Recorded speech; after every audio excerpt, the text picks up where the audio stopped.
Well, I'd just like you to reflect a little bit on what it was like to work with Senator Rudman. I had the opportunity later in his career, of course, when he was chairman of the Concord Coalition with Paul Tsongas, and I just I really enjoyed the experience of working with Senator Rudman.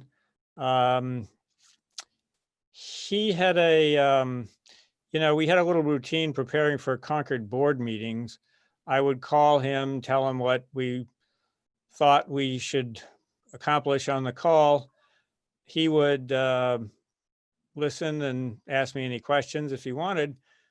And then the next morning we'd have the call, and he would run that meeting as if he had been, planning all these details for months, and that he knew everything. And I mean, he just had a way of um, coalescing material in his head and grasping immediately what was to come out of it, and driving the board to a decision. And I saw that leadership style, and I just marveled at it time and time again. Well, you hit it on the head, Bob.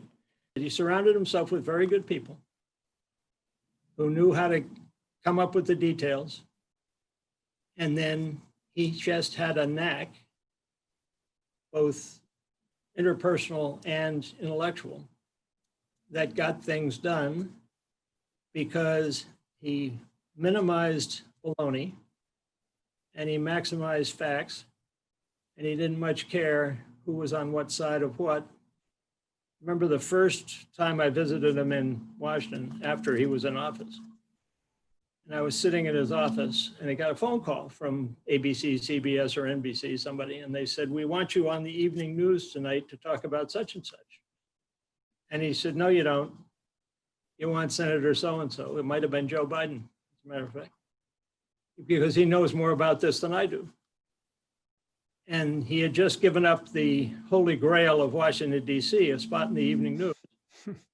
And then he called whatever senator was, and he said, "CBS is going to call you," or whatever, whichever network is going to call you and ask you to be on the news, because I told him you knew more about this subject than I did. Now, two things happened there. He impressed the hell out of the network, and he had a lifelong friend because he just turned over the holy grail to the other senator. And that was, that defies logic in politics, but it also shows a great deal of strategy.